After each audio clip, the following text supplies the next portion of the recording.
সরকার এমন কথাও বলেনি যে প্রথম ধাপে মূল বেতন আর পরের ধাপে অন্যান্য সকল ভাতা। সরকার কিছুই বলেনি। সরকারের শুধু ঘোষণা হয়েছে যে আমরা ধাপে ধাপে পে স্কেল 1 জুলাই থেকে কার্যকর করব।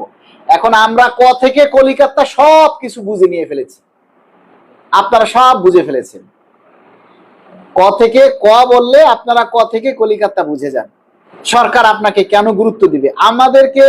আমাদের সরকার সবসময় জনমত দেখে, সংখ্যাগরিষ্ঠতা দেখে। একটা দাবি কতজনে করে, আমরা যে শতভাগ মূল বেতন চাই এটা আসলে কতজনের দাবি বলেন?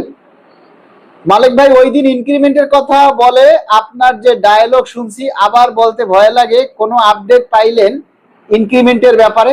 ইনক্রিমেন্টের ব্যাপারে আবার কিসের ডায়লগ? ইনক্রিমেন্ট তো লাগবে, যথা নিয়মে ইনক্রিমেন্ট লাগবে। ইনক্রিমেন্টের ব্যাপারে আবার কি বলবে? এখানে নতুন কিছু বলার নেই। ইনক্রিমেন্ট প্রতি বছর সেটা লাগবেই, ইনক্রিমেন্ট প্রতি বছর এটা লাগবে, সবসময় এটা লাগবে। সরকারকে দোষ দিয়ে কি করব বলেন? দোষ তো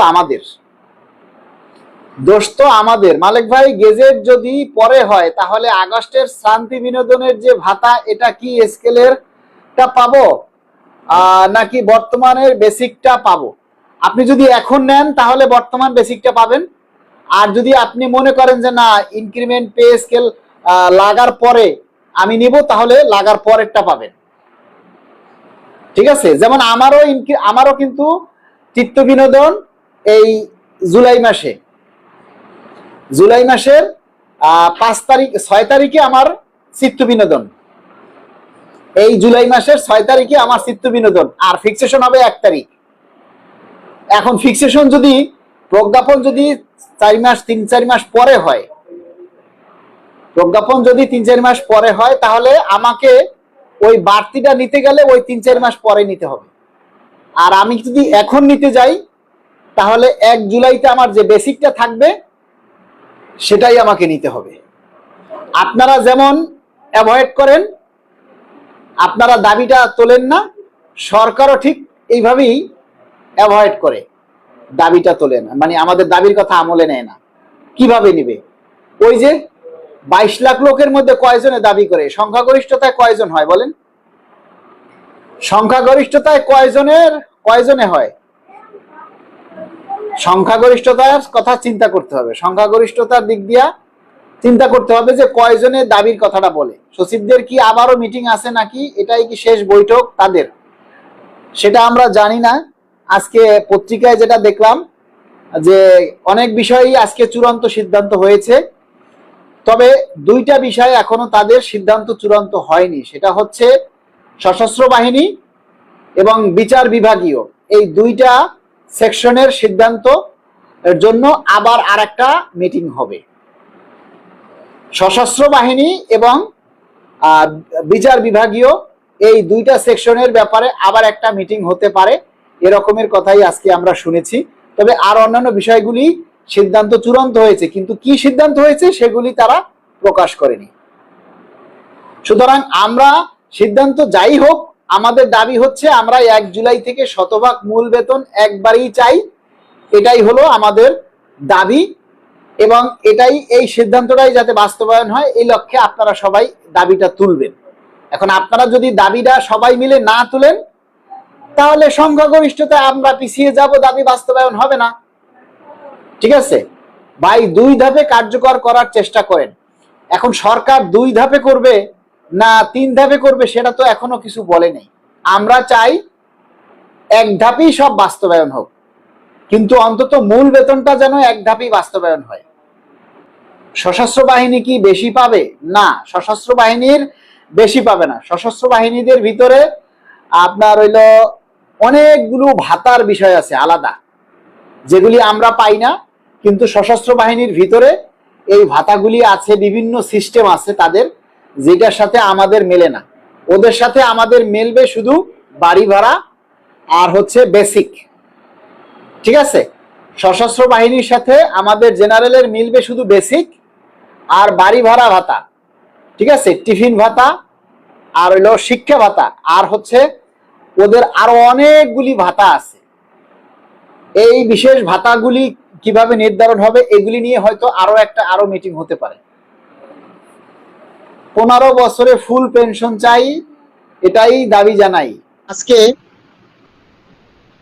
আমি যখন রেল ভবনে, তখন একজন ডিসি আসছে। ডিসি 23 সালে রিটায়ার করছে, 2023 সালে ওই ডিসি রিটায়ার করছে।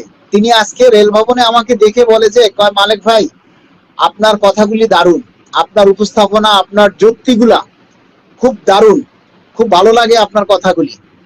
তখন আমি মনে মনে বলি, আপনি ডিসি স্যার, আপনি যদি চাকরি থেকে রিটায়ার করছেন তাই আজকে আপনি এই কথা বলেন। যদি আজকে আপনি চাকরিতে থাকতেন তাহলে আর আমাকে এই মালেক ভাই আপনার কথা দারুণ এই কথাটা বলতেন না, তখন আপনার ভাবটা থাকতো অন্যরকম। চেয়ারটা চলে গেলেই তখন আর তার সেই বাহাদুরি থাকে না। পিছন থেকে যখন চেয়ারটা চলে যায় তখনই তার আর সেই ভাবটা থাকে না। মালেক ভাই এখনো দাবি পূরণ হয় নাই মনে হয়। এমডি বাবলু, আচ্ছা আচ্ছা, না না, দাবি পূরণ হয় নাই। বাবলু ভাই কেমন আছেন? অনেকদিন পর আসলেন মনে হয়। বিলুপ্ত হওয়া উচ্চতর grade, selection grade, time scale কি হবে? আমরা উচ্চতর গ্রেড গুলি বাতিল চাই। 2টা উচ্চতর গ্রেড বাতিল চাই। আমরা আগের 3টা টাইম স্কেল, সিলেকশন গ্রেড পুনর্বহাল চাই। আমরা 2টা উচ্চতর গ্রেড বাতিল করে আমরা আগের 3টা টাইম স্কেল এবং সিলেকশন গ্রেড পুনর্বহাল চাই। এই দাবির সাথে একমত আছেন কে কে? আমরা আগের 3টা টাইম স্কেল এবং সিলেকশন গ্রেড পুনর্বহাল চাই। এখন এই 2টা উচ্চতর গ্রেড বাদ দিবেন নাকি রাখবেন সেটা অন্য ব্যাপার। আচ্ছা, এমডি সুলাইমান সর্দার লিখেছেন, ভাই আপনি আমাদের অনুপ্রেরণা, রিস্ক নিয়ে জেনেও সবাই এগিয়ে গেছেন, আলহামদুলিল্লাহ। ধাপ নতুন শুরু হলেই, ফিক্সেশন হলেই নতুন ধাপ, 1 জুলাই থেকে নতুন ধাপ শুরু হয়ে যাবে, অসুবিধা নাই, আপনাদের আবার ইনক্রিমেন্ট শুরু হবে। আপনার ফেসবুক পেজে বলেছেন, সেটা আমি বলেছি যে আংশিক 1 জুলাই থেকে আংশিক হবে, সেটা তো আপনারা খবরেই শুনতেছেন, বিভিন্ন পেজেই শুনতেছেন 60%, 40%। এখন এটা আংশিক হতে পারে এবং আগামী 1 জানুয়ারি 2027 থেকে মূল বেতনটা একবারে হওয়ার সম্ভাবনা আছে, এরকমের একটা কথা আমি শুনেছি, কিন্তু সত্য কতটুকু সেটা জানি না, এজন্য বলেছি। পরে আবার ডিলিট করে দিয়েছি, দেখি যে না আপনারা ওইটার উপরে মানে বিব্রত হচ্ছেন, এই জন্য যেটা শুনি সবটা আসলে বলতে নেই। আমরা এই মুহূর্তে শুধু এতটুকুই বলবো যে মিটিং, সচিব কমিটির মিটিং কয়টা হবে, আরো কয়টা করবে, এগুলি আমাদের জানার বিষয় না। প্রজ্ঞাপনটা আমরা দ্রুত চাই এবং 1 জুলাই থেকে আমরা শতভাগ মূল বেতন একবারই বাস্তবায়ন চাই, এটাই হলো আমাদের দাবি। সরকার কয় ধাপে দিবে, কত পার্সেন্ট দিবে, এগুলির দিকে আমরা কেউ কান দিব না, এগুলির দিকে আমরা আপনাদেরকে কান দিতে না করি। আপনারা শুধু দাবিটা তুলুন, আপনারা শুধু দাবিটা তুলে ধরুন যে আমরা দ্রুত প্রজ্ঞাপন চাই, 1 জুলাই থেকে শতভাগ মূল বেতন একবারে বাস্তবায়ন চাই, আমরা নতুন ইনক্রিমেন্ট চাই, পূর্বের 3টা টাইম স্কেল, সিলেকশন গ্রেড পুনর্বহাল চাই। এই দাবিগুলি আপনারা জোরালো করুন। 50% ফিক্সেশন হলে আমরা কি পরের বছরে বাকি 50% পাবো, নাকি 50% নিয়ে এলপিআর এ যাব জানুয়ারিতে? 50% দিলে তার পরের বছর, পরের ধাপে তো আবার আপনি 50% পাবেনই। এটা তো লেদা ফলাফানেও বুঝে, আপনাকে দিবে 100%, এখন 50% পাইলে আবার কয়েকদিন পর তো আপনি 50% পাবেন। এমপিওভুক্ত শিক্ষক ও কর্মচারীরা কি পে স্কেল পাবো? তো ইনশাআল্লাহ পাবেন, এমপিওভুক্ত শিক্ষকরাও পে স্কেল পাবেন। মালিক ভাই আপনার সবার জন্য অনেক পরিশ্রম করতেছেন। জি, আর কত পরিশ্রম করব, এখন থেকে পরিশ্রম কমাইয়া দিব। পেনশনভোগীদেরও সুবিধা আছে, পেনশনভোগীরাও পাবে, পেনশনভোগীরাও পে স্কেল পাবে, এটা কনফার্ম।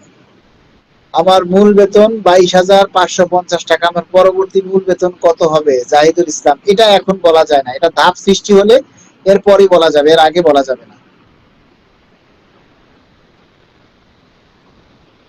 সশস্ত্র বাহিনীর পে স্কেল হচ্ছে 50%, কে জানে? আচ্ছা, মোজাম্মাল হোসেন, মালিক ভাই কর্মচারীরা কত পার্সেন্ট পাবেন? আমরা তো শতভাগ চাই ভাই, কোনো পার্সেন্টেজ আকারে চাই না, আমরা চাই শতভাগ। আমি সবসময় বিশ্বাস করি, আপনি না জানি কিছু বলেন না, মেডিকেল ভাতা 40-এর উপর 5,000 টাকা আসলে কি সম্ভব? এখন কোনো কিছুই বলা যাবে না। রাসেল খান ভাই, প্রজ্ঞাপন কোন মাসে হতে পারে? যে কোনো সময় প্রজ্ঞাপন হতে পারে, আবার 2-3 মাস দেরিও হতে পারে। এই ব্যাপারে আসলে কিছুই এখন বলা যায় না। আমরা দ্রুত প্রজ্ঞাপন চাই, আমরা দ্রুত প্রজ্ঞাপন চাই। আচ্ছা, আমরা রেলওয়ের লোক, আমাদের দাবি নিয়ে আসার আগে আপনি কথা বলবেন। আজকে রেলওয়ের দাবি নিয়ে একটা ভিডিও দিয়েছি, সেখানে আমরা বলেছি রেলওয়ের রেশন ভাতা নিয়ে কথা বলেছি। আপনারা আমার নিউজ 10 পেজে ভিডিওটা প্রচার করেছি, সেখানে আমরা রেলের রেশন ভাতার কথা তুলে ধরেছি। আপনারা এই ভিডিওটা বেশি বেশি করে প্রচার করুন। বাংলাদেশ রেলওয়েতে যারা আছেন, আমি এই সন্ধ্যায় নিউজ 10 পেজে আমার বক্তব্য শেষে রেলের রেশন ভাতার বিষয়টা তুলে ধরেছি। আপনারা সেই ভিডিওটা সবাই বেশি বেশি করে প্রচার করুন, দাবিটা তুলুন। পেনশনের হার কি বাড়তে পারে, বাড়ার সম্ভাবনা আছে। আমরা তো দাবি করেছি সবকিছুই বাড়ার জন্য। এমনি নাজির হোসেন 100% চাই। মালিক ভাই, পেনশন হার বাড়বে, অবশ্যই বাড়বে। আবু তাহের শিকদার 100% বেসিক চাই, ইনশাআল্লাহ 100% বেসিক চাই। 17তম মডেল বেসিক কত হবে? ভাই, সৈনিকের দাবিগুলো আপনি তুলে ধরুন, আমাদের মুখ বন্ধ। সৈনিকের কি দাবি বলেন? আমাদেরও যেই দাবি, সৈনিকেরও সেই একই দাবি, সবার দাবি একই। আমরা সুন্দর একটা, ভালো একটা, গ্রহণযোগ্য, সময় উপযোগী পে স্কেল চাই, এবং আমরা মূল বেতন যাই হোক একবারে চাই। এটাই আমাদের দাবি। আচ্ছা, এমডি মুমিন, টাইম স্কেল, সিলেকশন ডেট, বাৎসরিক ইনক্রিমেন্ট, পে স্কেল এক ধাপে শতভাগ বাস্তবায়ন চাই। আজ কি হলো সচিবালয়ে? আজকে সচিবালয় মিটিং হয়েছে। যে প্রতিষ্ঠানে আর্মিদের অধীনে চলে, সে প্রতিষ্ঠানের স্টাফরা কি পাবে স্কেল? হ্যাঁ, পাবে, পে স্কেল পাবে। বাসা ভাড়া ভাতা কি আগের মতোই থাকবে নাকি পার্সেন্টেজ আকারে বাড়বে? ভাই, এসব ব্যাপারে তো এখনো কোনো সিদ্ধান্ত আসেনি। ভাই, কাউন্সিল সম্পর্কে কিছু বলেন। আমরা আগস্ট মাসের 8 তারিখে বাংলাদেশ সরকারি কর্মকর্তা কর্মচারী কল্যাণ সমিতির কাউন্সিল ঘোষণা করেছি। আমাদের এই কর্মকর্তা কর্মচারী কল্যাণ সমিতির মূল সংগঠনে আপনারা বিভিন্ন জেলা, উপজেলা, দপ্তর, অধিদপ্তর থেকে যদি কেউ যুক্ত হতে চান, তাহলে আমাদের সাথে যোগাযোগ করবেন। ইনশাআল্লাহ আমরা শীঘ্রই আমরা এই কেন্দ্রীয় কমিটি করব। আমরা আগস্ট মাসের 8 তারিখে আমাদের এই কাউন্সিল অনুষ্ঠিত হবে।